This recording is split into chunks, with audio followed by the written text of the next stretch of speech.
Hello, is this all coming through? Nothing on my end at the minute. What am I supposed to be seeing? I do not know, is the answer. I think I'm technically streaming, but I don't know if it's coming through or not. Oh dear. We're not. Okay, we are streaming live. Excellent. According to Helen. So. Cool, fantastic. Hello, ladies and gentlemen. A really troublesome thing. Yes, you need to join me on Discord, Jordan, and I will call you on Discord, and then we will be live on Discord. Hold on, but if I go live as well on YouTube, what happens? Don't, Jordan, because I'm doing it through my OBS software. Oh, okay. Then I shouldn't have done that. So I'm gonna share my screen through the software, and they will be able to see you and I because we will be talking on Discord. Okay, I did do that accidentally, but I've stopped it. Are you still right? Is Rob on the screen, honey? Well, it's just my my Discord now. Right. So Discord. And my voice, presumably. Okay. Yes. Apparently, you can be seen, Rob. So I'm shared. You need to share Discord with me. How do I? I sent you a link on Facebook. Yes. Facebook. Yes. Hello, people who are watching. By the way, I realise this is both late and a mess, but we have been trying to connect to the stream online, and we've never done this before. Hence, we've been having a lot of issues. However, we are nearly there, and now we're waiting for Jordan to join me on Discord. Oh, look, did you send it on the same messenger chat that I? On messenger chat. Yeah, I'll send it again. No, I don't know. It might be my computer. Might not have loaded. There we go. It's just now I'm gonna be. I've definitely got it. It's just my browser being slow. I'm gonna get lots of people adding me as a friend now. But yeah. 2 seconds. So give us a minute, and we will be back with Wavelength, the very long, well, not long, just mentally taxing film. Right. Okay. I have the link. Oh no. Oh dear. Yes. A bit of advice for people who would like to stream in the future. Don't. Or at the very least, prepare a week in advance. Oh, I have your name. Yes. What do I do? So there's a number. You've just sent me your name, Rob. And there's a name.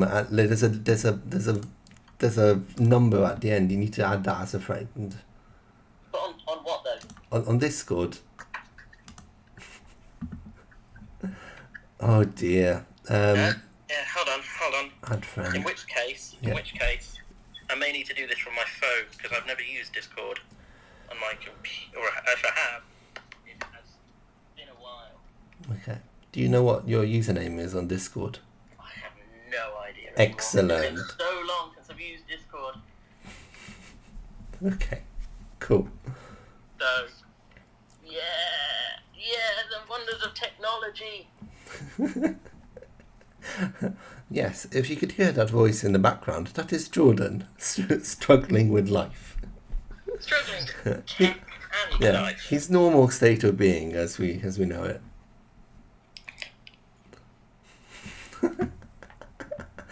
Oh dear. It's just a question of why I have the worst computer in the history of computers. Yes. Okay. Hold on. Okay. What I will do. Hold on. It's going well so far. Oh. Things are happening. Oh. Okay. Okay. Theoretically good. Cool. Excellent. Yes. Okay. My Discord has realised it exists. Excellent. That's good. Start. I hope this is entertainment value, if nothing else, to the many viewers of this stream. Oh God, I don't care what's new. I don't care what new features you have. How do I close the new? Okay. Right, I am now on Discord. Excellent. How do I add someone? Okay, cool. So you need to go to friends. Friends. Add, yes. Add, yes. Okay. And then write down what I'm telling you. Write down Rob Barratt. You know my name. Hold on. No, I'm not ready yet. Okay. Hold on. Yeah. Because I'm not in the right section, I don't think. Okay. So... Okay. There we go. Okay. So it's Here we go. Rob Barratt, Rob space Barratt, capital R, capital B. Wait, you don't want to announce this, do you? On It's fine. Like, if they add me, I'm just going to ignore it. It's fine. Okay. Like, Rob. what am I can mute my Space. microphone. Wait, I'm going to mute my microphone. I mean, they've seen it on... Fine.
Oh, okay. Sorry about that, but I was trying to maintain secret my my username. Friend request. But obviously now everyone's seen it anyway, so there's not much point in that.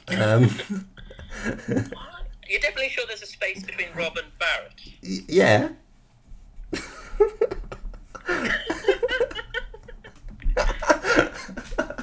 Excellent. Okay. Hold on. A-double-R. A-double-T.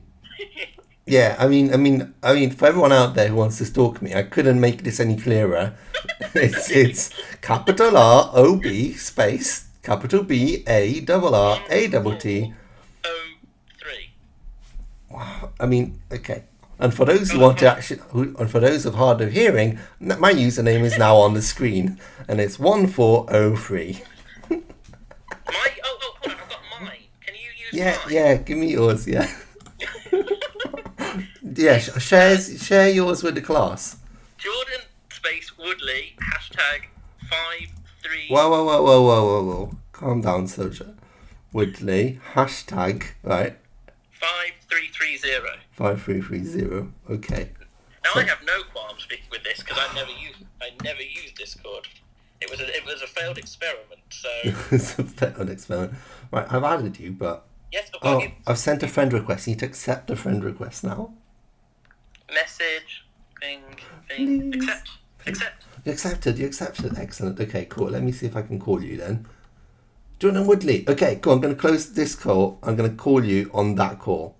Okay. Right, okay. Exciting. Yes. Apologies. It's like two monkeys trying to open a banana. Okay, cool. Hello, this is me, by the way. And I'm calling Jordan, and I'm hoping that Jordan... Oh. Hello. Hold on. Allow. Yes! Allow. We got a Jordan. Excellent. Hello. And welcome to A Film a Day with me, Jordan Woodley, for day 92. Excellent. Here I am. Here we are. We finally mounted the beast that is technology. We've tried, let's say. Well, Okay. well, after multiple failed Zooms and all sorts, Yes. it's finally working. So hello. I need to the thing that I. There we go. How can you see me well here? Am I Yes, looking? I can now see you, Jordan. I'm in a corner. Excellent. This is kind of working. There we go. We've got it. We're both in a shot. We are. We're not only both in the shop, but we finally have been able to live stream and communicate. Yes. Wonderful. The wonders of technology and the wonders of live streaming. Exactly. We live in the future. Yes. Can we check with a producer Helen, which would just Producer normal Helen, but can you hear us? yeah, are the levels all okay? Are the levels okay? Fine. Good enough. Yes. Okay. Cool. It's only taken us 25 minutes to get this running. Yeah, this will do. But we are here. Excellent. We're here. We finally can do. You know what? This seems like a really appropriate film for for this experience that we've had, because why not? Why not?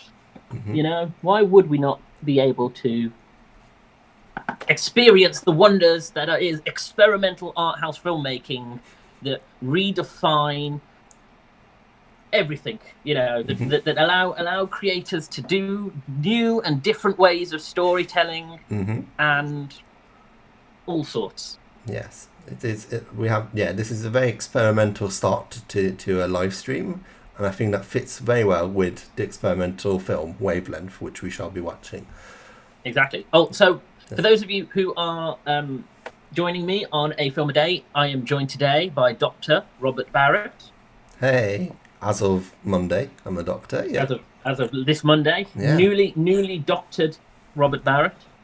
Although he is not a doctor of film, he is actually a doctor of archaeology. I should put that out there. But he is a master of film.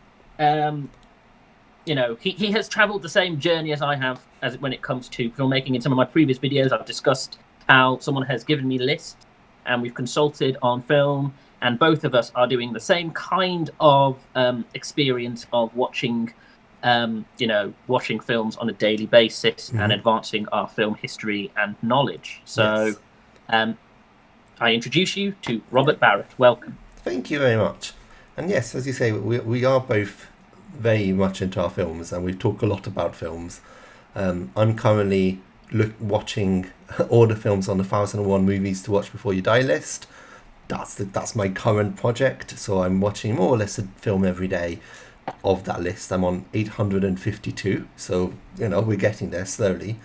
And I think we have talked about this before. We are quite different in our approach to films. You watch a lot more indie and modern films, and I tend to watch a lot of older experimental weird films that, I mean, I don't necessarily enjoy that the most, but that's what the list throws at me at the moment. So actually the film today is from the list, and this is probably more my kind of film than your kind of film, because I mean, I don't think it's anyone's kind of film, but it's definitely more artsy and more experimental rather than more indie and more modern, as you would classify it. Yeah. Exactly. This is, you know, I've sort of, in the film a day, I've tried to make it films that, you know, even though it sort of pushes boundaries of some things that people might watch, you know, very, very indie filmmaking, but it's all been much more conventional and somewhat mainstream, whereas your experience is to kind of go more into the more sort of art side of filmmaking, where it's about experience the form that is film, which of course in cases like this will not necessarily be something that a normal person would choose to watch. But time against us, shall we start the thing, and we can continue to talk whilst playing these things? So I'm just gonna flash all my details again for those who haven't seen it before, and then let me find the film. Was it? Did we say it was on? Did you say it was on YouTube? No, that's the short version. No, okay. So this is available online for people who do want to see it. I think it's on Vimeo. So it is. If you do want to watch it. So this is a 1967. Yeah. So here we go. This is. Wait, Jordan, are you playing it? Jordan, are you playing it? Hello? No. Oh, okay. I can hear. Can you not hear me? No, I could hear something in the background, but that's okay. So here we go. This is the film Wavelength, and what I need to do is actually share my screen on this. This is all very weird kind of stuff that we're doing, but let's share. I'm glad this particular episode because, as I've always said with this platform, it's about experimentation and trying new things, and for me to sort of try different mediums and explore, you know, content making and the different ways we can do content making. And sometimes you're going to break some eggs, and sometimes Zoom is not going to work, and Discord is. So, you know. Yes, I'm currently trying to to put this as a full screen. So give me 1 second. Share your screen, and I'm going to share. Okay, well, we're not going to have it as full screen. There we go. That's what we have. So you can can you see it in the upper corner? I'll make it big so you can see it. And hopefully, is that currently streaming? Okay, there we are. No, every time it goes big, it disappears. Why? It is. I've got my top left. Oh dear, what a terrible thing. Give us a second, everyone. No, it has decided that it will only stream if I do that. Let me try something else differently. What do you think, Jordan? What's the best way to do this? I think it might be just worth watching it on the little screen. Okay, I'm gonna yeah, like that is better tiny. To start it. If I put that big, do that. Can you see? Because on my screen currently, it is the same size as you are. Okay, but basically the people can only see the screen. Is that okay? They won't see our faces, but they will hear our voices. That sounds good to me. Okay, well then you go. Then they can really experience the film in its totality. as it was intended. Yeah, there's no running away from this, essentially. Okay. So be it. So do you want me to give you a bit of a recap about what the film is? I don't know if you looked into it. Let's start the film and then we'll start discussing, because I think we'll have lots of time. It's currently running. Can you not see it? Oh. Yep. There was not a lot to see, I will admit. Not a lot to see. I kind of assumed that was the still of the film. I didn't realise. No, it's the film. It's going. Yeah. So yeah, do you want me to give you a recap of what we're watching? Helen, what do you think? Ooh. Oh, yep, she can see the picture. So the film is going. Sorry. So yes, tell us a bit more about the You've gone incredibly low, but that's okay. So, yes, I can tell you about the film. So the film is directed by Michael Snow, who I believe did a few different experimental films similar to this one, but this is the one he's most famous for. It was directed in 1967. And we can talk about the time period later on. Like, I think it's important to put it in its right context as well, but we'll do that in a minute. But the basic principle of the film is that it's it's basically just a 45-minute shot of a camera slowly zooming into a window with a wavelength, like a high frequency wavelength in the background. Oh, something's happening, Jordan. Can you see it? I can. What is that? There's two ladies have just walked in. Okay, so it's not just... So I was imagining we would literally just get a slow zoom into the window with nothing happening in the foreground. Yeah. So it is and it isn't. So that's kind of the whole point of the film. The idea is that stuff does happen in the film, but it's not necessarily always in shot. Well, that's part of the mystique of it and the interest of it. So the film itself, again, there's not a lot of plot, so don't expect a lot to happen. There are some things that occur, but the camera just relentlessly keeps on zooming towards that window, and therefore sometimes you miss the action around it as well, which is part of the process of the film. Does it give you a... do you have an idea of frame rate and how... Because a zoom like that towards a window over a 45-minute period seems like... I don't know... on a practical level, I can't work out how that could happen without it. How, assuming it doesn't stop, how it could zoom, but at such a speed that we don't... So I think there's a bit of camera trickery in it.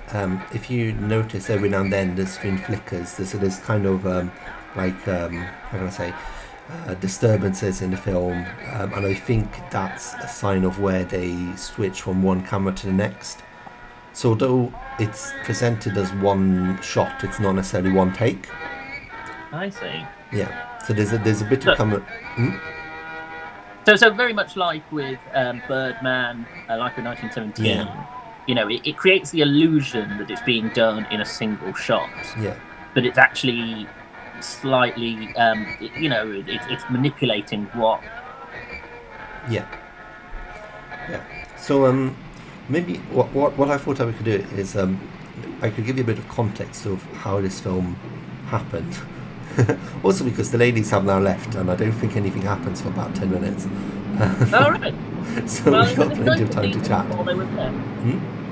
It was nice to see them while they were there. Yeah, they played a bit of "Strawberry Fields Forever" by the Beatles, by the way. That's something in the background you maybe heard. I did wonder, because I was thinking that this would just be consistent noise, but I was going to actually ask about that next. But yes, okay. So yeah, no, there is also some background noise of stuff happening, but and at the end you'll see that's kind of an interesting thing. But yeah, no, that's something that I should warn people about. Actually, is that the soundtrack to this film is basically what would you call it? Like it's basically just a note playing from 50 cycles per second all the way to 12,000 cycles per second. So the frequency gets higher and higher and higher. And last time I watched this, I had to put the volume down, and I will put the volume down if it becomes unbearable. But it does become really high pitched, and it can be quite irritating. So that's just the way the film is. Just be prepared for a bit of uncomfortableness from that as well. Is it again? It's interesting because I suppose it sort of makes me question. We've had this conversation off mic many times before about what the point of an experimental film like this, what this service is to the art of filmmaking. Now, I suppose in some respects, I'm quite conventional in terms of I want filmmakers to experiment with film, but I want them to do it in a safe way that's familiar to me. Yeah. And what this is doing is it's basically completely stripping away any pretext of cinema. Yeah. If you consider art, film and cinema as two separate entities, cinema is something we go to see, the love story or it's terrible. Apparently, this film is Melting My Brain, or Psycho, or 1917, and film is the actual formation of filmmaking. That is, someone who has a camera, has audio equipment, and they can do anything with it. Yeah. Treating those two things as separate entities, there are lots of filmmakers who experiment with film inside cinema, but you don't often get film. If you treat it more like a Venn diagram, this is the furthest away from. This has the most minimal concept of cinema in existence, because again it's nothing. It is there's no structure that I would identify as cinema. Yeah, so you have to kind of put this into context, and that's what I was trying to do. Is Wavelength came out in 1967, so the 60s were like a very important phase for cinema. That's when you have the French New Wave. Late 50s, early 60s, that's like the French New Wave. And the French New Wave is all about experimentation. It's about testing things out, pushing the limits, trying something new. And it's very meta. It's kind of, it points out a lot of time that it's a film. It points out that that you're watching something that is fake and artificial. And so that was like the early 60s. You have people like Jean-Luc Godard and Truffaut and all these people who are really trying new and crazy things, some of which have persisted till today, and some which are just lost in time and obviously have not made it because it's not very good. But you basically have that movement, and then you have it kind of goes out of France, because it starts off in France obviously and goes in different places. And Wavelength, I'm assuming I think it's US and Canada, so it's kind of the US area. So just before Wavelength, you have the New York Underground movement as well, like for 3-4 years, where there are all these extremely experimental films.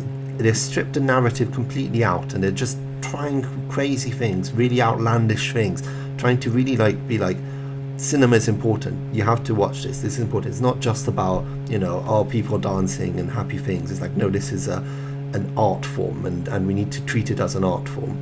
So Wavelength kind of comes in at that stage, and it's like, yes, I'm going to make a film which is devoid of, it's not devoid of a narrative, but it's not presented in a way that you would traditionally associate with films. It's intentionally using weird angles, weird shots, and stuff that is jarring for the viewer, in a way to kind of emphasize the fact that there is a film process. It's trying to tell you that films are an art form as well, and they have conventions and stuff that can be broken and should be broken and experimented with. It's kind of bringing it to an extreme. You shouldn't have to do things these crazy in order to make a mark in film history, but it's telling you to try out different things and experiment with different things and see what works, essentially.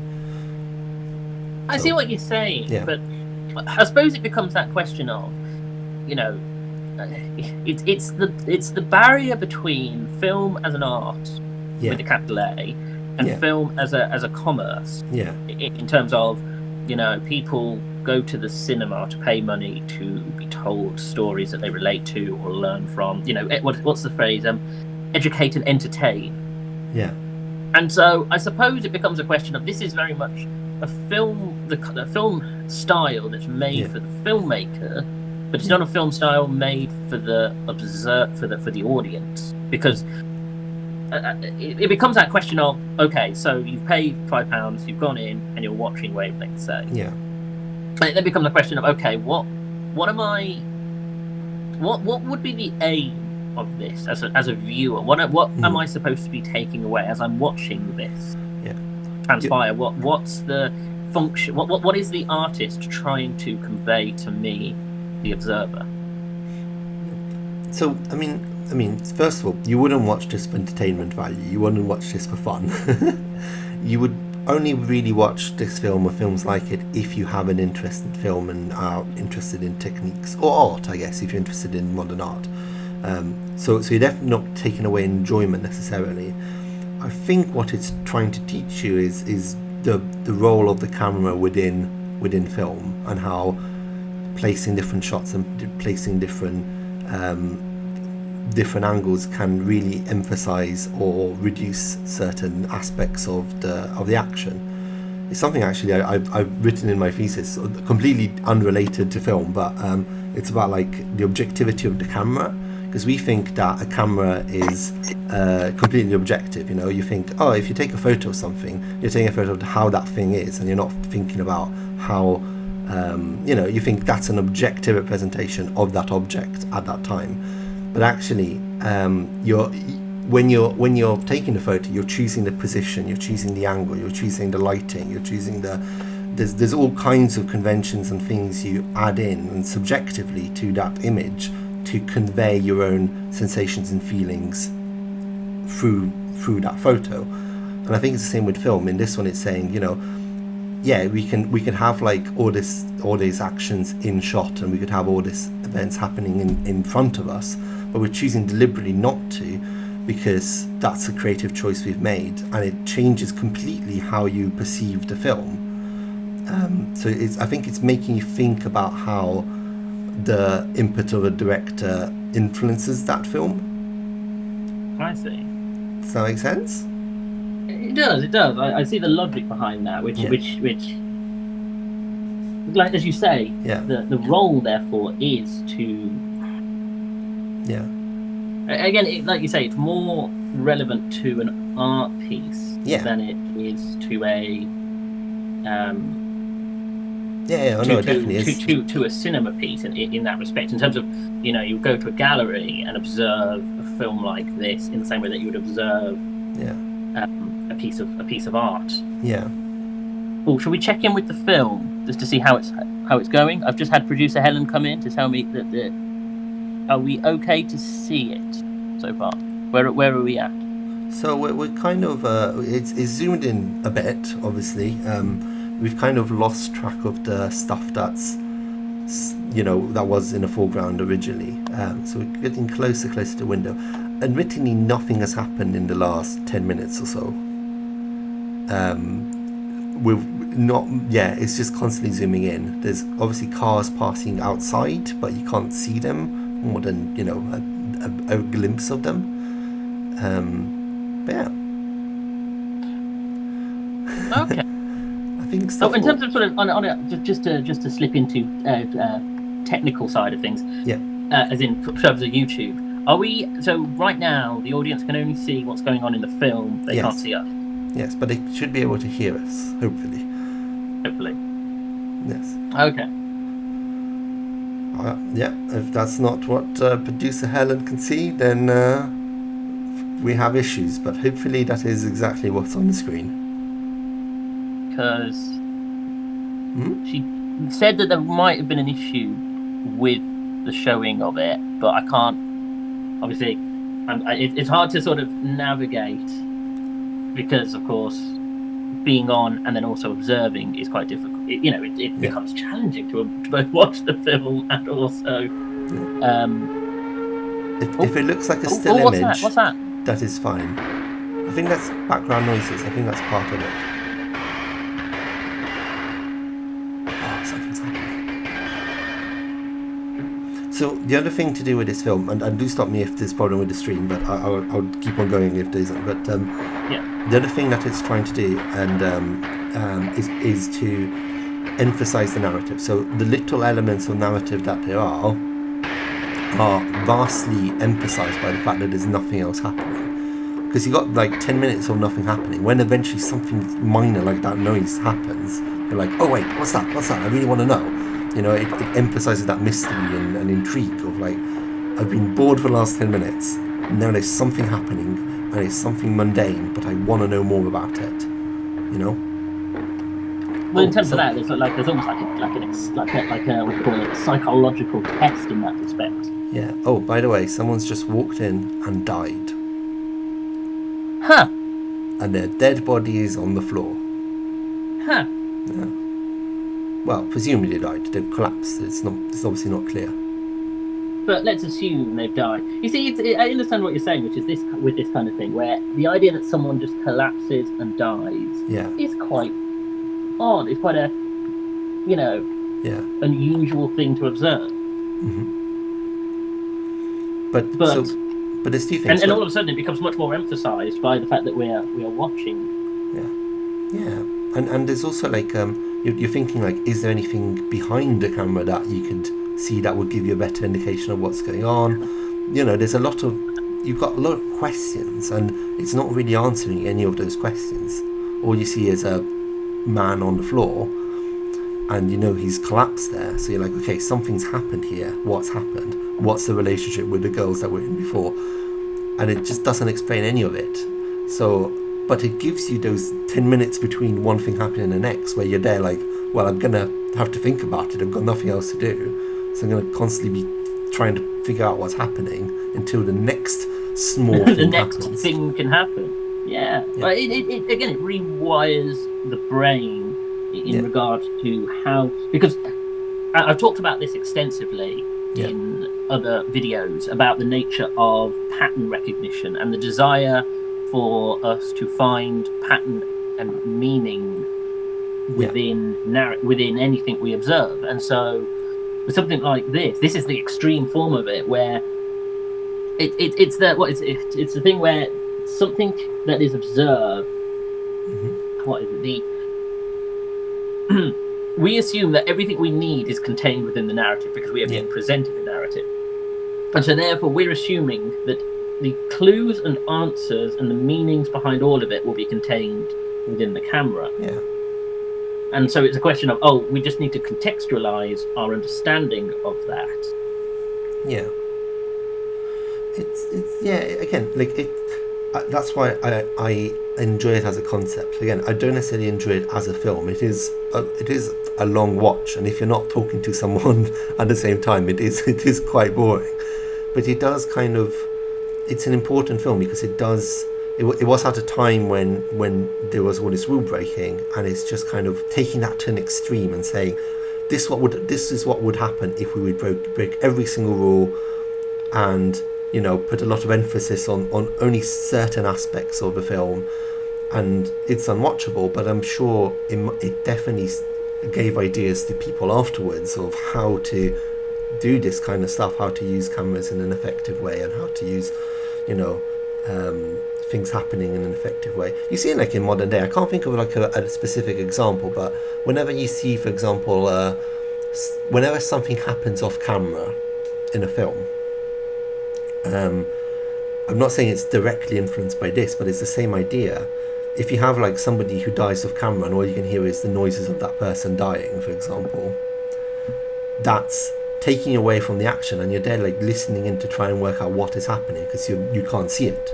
So it's emphasizing other senses over just the sight or what you can see through the camera.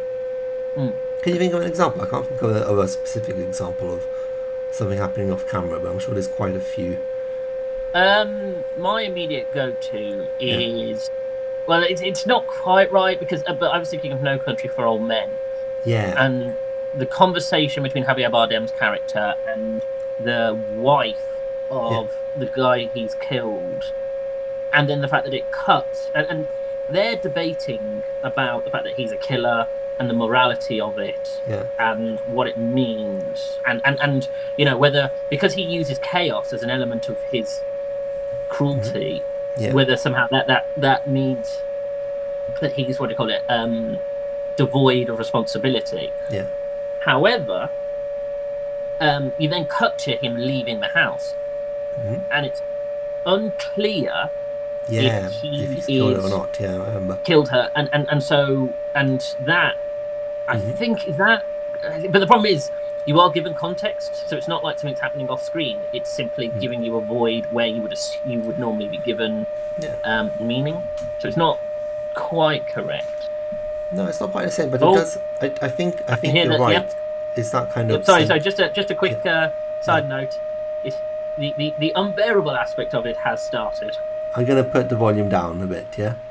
Is that okay, everyone? I hope that's okay, because it is difficult to listen through, and I think we may end up putting the volume completely down. In which case, I'll tell you if any sound effect would have happened. But yeah, it is unbearable to listen to. But yeah, no, I think that's it. I think it's. I mean, again, I know no modern film would do this kind of thing to the extreme that Wavelength does it. Obviously, this is the extreme. This is the worst case scenario. But I do think there is a good lesson to be learned about. When they say like show don't tell, right? That's the big thing they say. You don't want to just narrate something. You want to just show it. If you're gonna say this happens and then you got a narrator speaking over it or characters talking about it, there's no point. Just show what's happening, and then people will get it by looking at it. But I think there's a value to actually also having the not show, imply something like that. Like where action happens, but you're not necessarily privy to that action, so you have to kind of deduce it from clues you have, the limited amount of clues you have in front of you. And it's good for like ambiguous morality characters, where you're like, okay, is that character, do we think that character did a bad thing or not, without actually having seen if they've done it or not. It's good to speculate. But I think Todd Phillips is the Joker, if we're looking at a recent example, really likes to play with that and the idea of what he does and doesn't do, and that sort of veers more into the Hitchcockian sense of reality and the idea of what's happening in his mind and what's not. As part of this series, I would like to go back and watch specifically King of Comedy, which is currently a gap in my observation, and American Psycho, because they both play with the idea of perception, reality, inference, and the line between and this technique seems like the right kind of film, like you say, the inference of something without it being shown adds a level towards the idea of, okay, we as an audience actually have to work. It's not us being just given everything. We actually have to, apply a certain amount of intuition and observation to what we're You know, what did I saw something recently where, which film was it? As I've mentioned doing this series, the big problem that I have is that I've got to the point, and I'm sure you're the same, Yeah. where you watch so many films, it becomes difficult to disseminate. Yeah. What, you know, and you think, oh, which film was it? Because I remember my comment on one of the films, whereas I wish it had ended 10 minutes earlier and it was left ambiguous to the conclusion of it. And unfortunately, whatever film that was is not in my mind, but whatever the point, you know, it. You know, I like the idea that audiences leave certain films with a sense of uncertainty. Yeah, I think that's it. I think I like films that make you, that really make you work for your own enjoyment. You know, like there's a lot of modern films that are they're just passable. I always say they're passable because they just kind of give you the entire story. They present it as plainly as possible. You know, it's really easy. You don't really have to think about it. It's just kind of, you passively assimilate what they're saying, right? But then the difference between those films and films like, you know, Scorsese films or you know, anyone of any kind of caliber is that they do make you work for it. They're not boring and predictable, first of all, but also they use all these techniques to keep you constantly entertained and on your feet. You know, the whole thing of, like, you know, not necessarily showing something, it's creating intrigue and it's making you think constantly of, like, what's going to happen next? I honestly have no idea. This could go any way because I've not been given the whole picture in front of me already. And I think that's a skill of being able to hold back as much information as possible without being confusing, but also holding enough information that it is interesting that stuff's happening, you know, and makes you think about it a lot. Yeah. But this is the thing, so the reason why Wavelength is important, like many other films of the past, is that it's not necessarily important in itself. It's the concepts it's putting forward and how those are then utilised by future films to improve their own films. So I think we were talking about Citizen Kane recently, weren't we, about this kind of thing, where when Citizen Kane came out, it was absolutely, there was millions, there was so many new techniques introduced, so many new concepts and everything.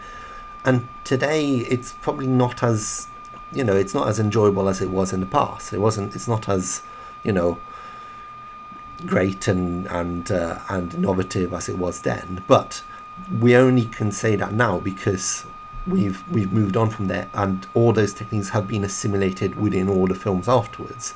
Yeah. So it's kind of become boring for us. By the time it was very controversial and new, and that's the same with Wavelength. At the time, it you know, it was important in its own right. Now we just go, it's a boring film about a shot for 45 minutes towards a window, but actually it's playing with concepts that have then been adopted by a lot of later film directors.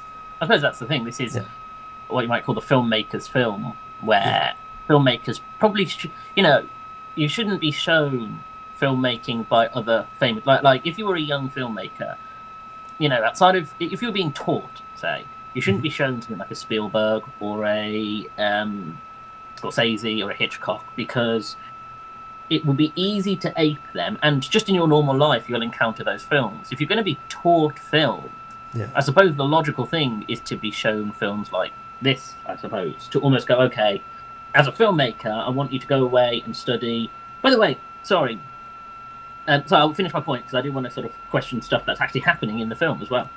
You know, go away and use techniques that are contained within these kinds of, you know, even if it's only subtly, because the problem is you end up with people who are trying to do a Scorsese or trying to do a Nolan or trying to do a Kubrick, and it's like, but what's the point? You know, that's it. It's blatant that you're doing that. It makes more sense to use the styles that are within these raw films, because it's like dough. It's like you're being given the dough, but you can make of it something completely different. Sorry. So just to return to the film, that's something else I've noticed, and This will be the demonstration of whether this is actually a issue with the stream or whether it's actually part of the film. Yeah. I'm getting a lot of like lens flare and flashes. Yes. And no, that is part of it. It's meant to look a bit weathered. I think it's partly to hide again those kind of transitions from one camera to the next. But if we're talking like especially like the New York underground movement, like they used a lot of this kind of effect. It looked very. I think the idea was to make it look even more amateur than it was. And it's kind of being like we're so different from mainstream film that we are completely amateur. We are as plain as it gets, kind of thing, and as controversial as it gets. So I think that's part of that tradition. And it is intentional. By the way, there is now a woman on the scene. I don't know if I put the volume too low. I'm going to put it up a bit to see if this helps. But it may I can be hear too loud. yeah. Yep, I can hear like a crackling. Yeah. So she's come in and she called someone. I think she called an ambulance from my memory. Because obviously there's a guy on the floor who's fainted. Or died. Oh, we don't she's know. walked out. She's walked out. She's gone. Yeah. So you kind of got like a bit of a ghost kind of effect going on there, but I think it's meant to be just a degradation of the film. I don't think that's meant to be a ghost actually. But yeah. So I think we got about 15 minutes left on the film, by the way. Well, I have to say, I mean. Yeah. I feel like I've done this wrong, I suppose, on some degree, because if I'm supposed to be watching this as intended, I'm supposed to be watching this in a silent room, observing and listening and hearing the increase of the sound. But frankly, as I say, I'm not as arthouse as you. I have yet to desire watching a 12-hour Hungarian film on agriculture. 7 hours. I mean, Satan Time was only 7. Yeah. No. I mean, that was interesting. It completely went black for a second there. Just for a second. I mean, I know it flashed, went black, and then back to the... Yeah, it does that. It's just, again, it's that kind of weathered effect. Yeah, but it's interesting, because you do say, as you said, it's the fact that we become... Oh, it's gone blank again. Oh, and it's back. Yeah. You start to really focus on those things. Yeah. You start to go, why does it keep cutting away? Does that mean... So, you know, like I said, it's pattern recognition. Our brains are trying to find meaning within the smallest of details.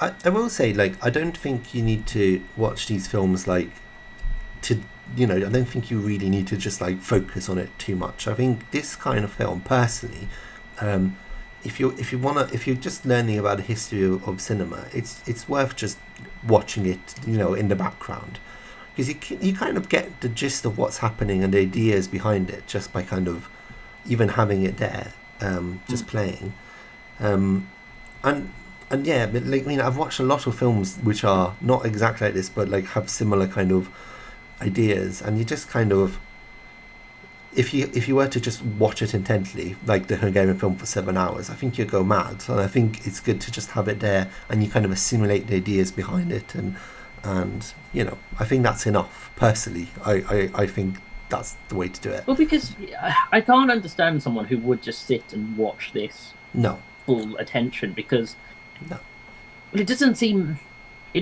sort of creatively functional. It doesn't seem a point watching this. No. Just because there's that thing where if you're in a cinema, when you're watching a cinematic film, you should be giving it 100% of your attention. You should be observing this, every detail. Oh, I see the shadow. Oh, God. So the problem is now we've zoomed too far in, so anything that happens you won't be able to see. that's the fun part of the ending. But yeah, I think like if you're like a film student or an art student who's specializing in the minimalist movement of the 1960s, then sure, you can spend 45 minutes intently looking at this film. But in any other case, I think like even just us chatting about it while kind of having it in the background, I think we've still got enough from it to make it a worthwhile watch without having to go insane. I'm curious. Yeah. So I understand the visual of it. The visuals make almost perfect sense to me. That the flashing, the zoom in, the fact that you can only see certain things, and now we're at a point where we really can't. Yeah. Can you talk to me a bit about the audio? Because of course audio is a passion of mine, and I don't understand the functionality of having the increasingly high pitched frequency. What's the because this, although it's an unusual experience, you can watch, and it's not bothersome to you. But the actual noise, the white noise that becomes increasingly more intense, feels like almost something that's to put you off as a listener. It's actually there to like make it hard for you to observe this. I mean, I can speculate. Again, I wouldn't say, I'm not specialised in this particular film or this particular genre, so, my guess is as good as anybody else. But if I had to I will say that you are the only person that I've ever met who has a in-depth knowledge of this kind of film. Oh, okay. Well, I think if I had to put forward a theory, I think it's probably trying to talk about music in film, because usually in a film you have a soundtrack, and in most cases you probably don't even realize there is a soundtrack, because music just kind of plays in the background and you're so used to it being there you don't really notice it. And I think part of this is demonstrating that that at the beginning you don't even realize there's anything there, but then slowly it becomes more and more obvious that there's this tone at the back that really becomes very jarring. And I think that's part of it, is just saying, like, if you use music in the background, you may, you don't notice it at first, but if you really pay attention, that is also a part that works within the film. And again, I'm not entirely sure on what the director meant for it, but I think it's probably making some commentary. As the viewer. Yeah, that's your interpretation as the viewer, as the that would be your reading of its use. Yeah. And I guess it also emphasises those small amount of talking there is in the film, which we've kind of missed because we put the volume down a bit. But I mean, there's not a lot, but there is a tiny bit of it, like the camera is emphasising the visuals. That I think the tone is emphasising the sounds when it happened. But I wouldn't agree. From your recollection, is there anything important about the dialogue that you? So I mean, something that we may miss, and I don't know if it's, I don't think it's already happened, but if it's at the end of the film, but by that point we may have the volume off completely. The only dialogue that happens is at the start. They obviously play "Strawberry Fields Forever" by the Beatles on a radio, and then obviously the guy comes in and dies. There's some noise in the background of construction kind of work. I think that's the one you notice, and then there's a woman on the phone who's calling an ambulance, and then at the very last few minutes or so, you can hear an ambulance in the background. So again, it is a story. It's just very minimal, and it's leaving you to think. You have to construct the story yourself around those elements that it provides. Yeah. Interesting. We need Tell me more about where you are. Oh, sorry, go on. Yeah. Sorry? No, you go first. Sorry? Oh, can you...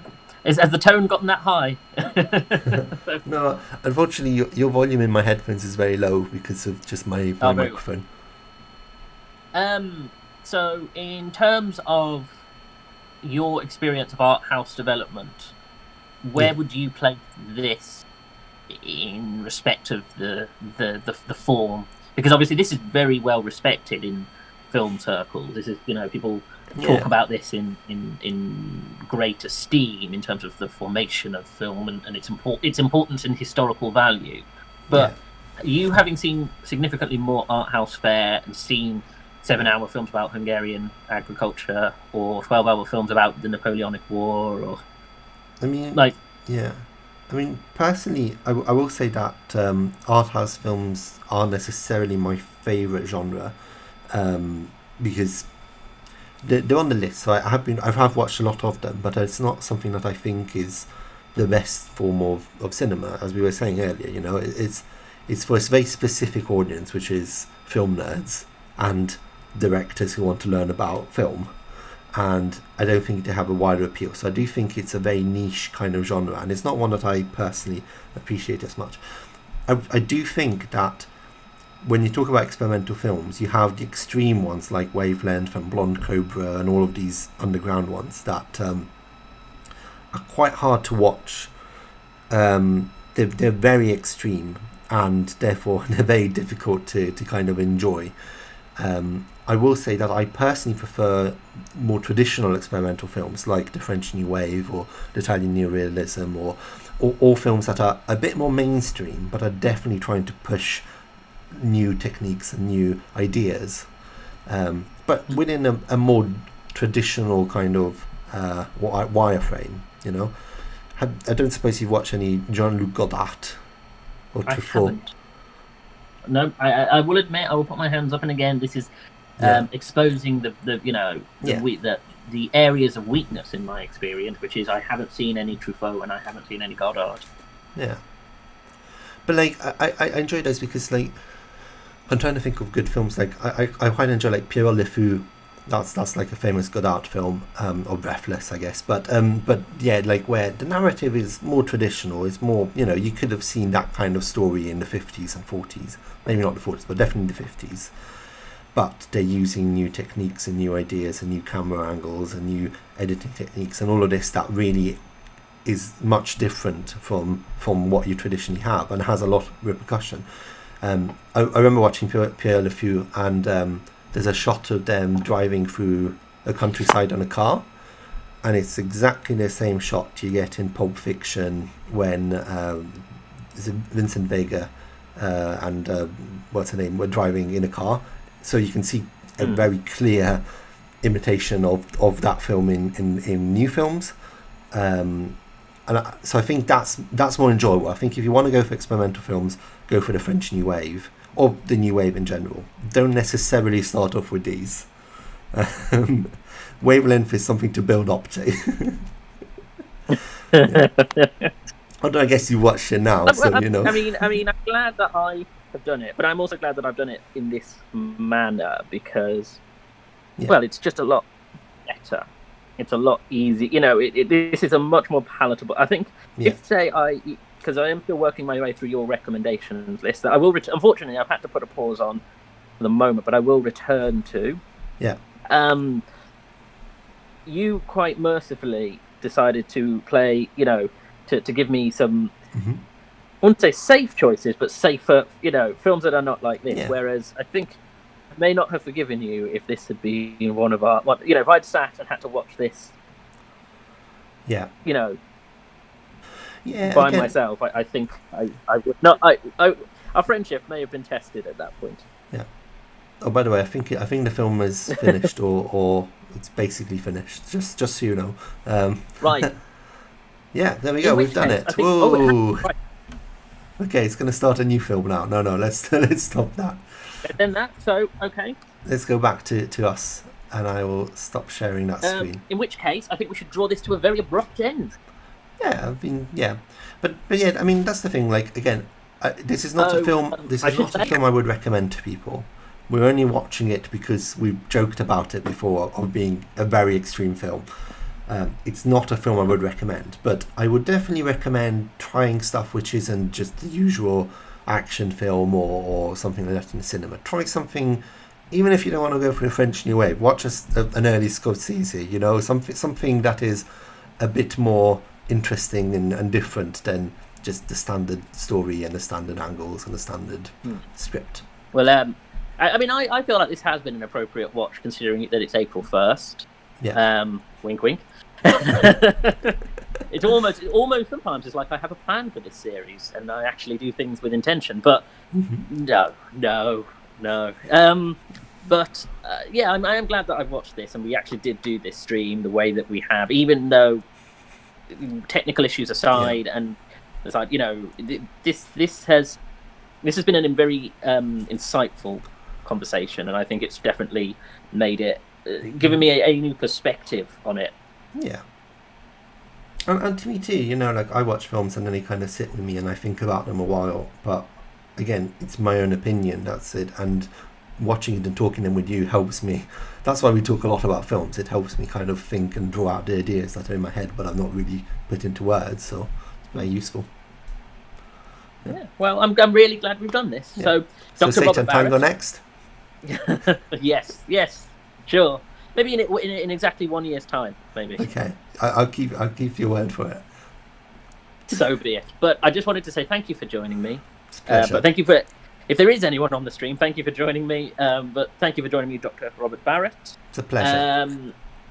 And I'm really, as I say, I'm glad that we watched this. Yeah.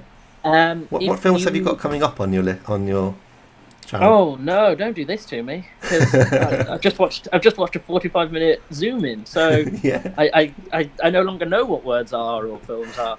Fair enough. I apologise for asking. But if you do like some of my other films that are more conventional, please do go through my back catalogue of film watching, and please subscribe to the channel. Please if you have enjoyed this very strange and surrealist experience, please like the video. And subscribe and click that little bell to get notifications for when new videos are put up.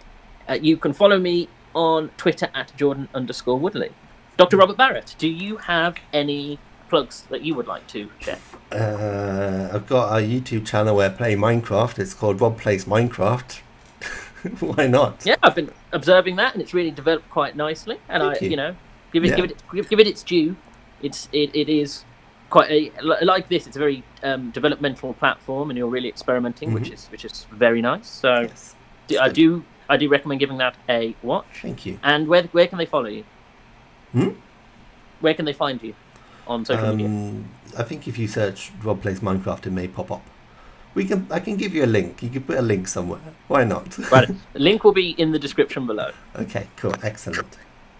Right, well, thank you for joining me. Thank you. Thank you all for joining me. So take care. See you again tomorrow. Excellent. And now I need to stop the stream.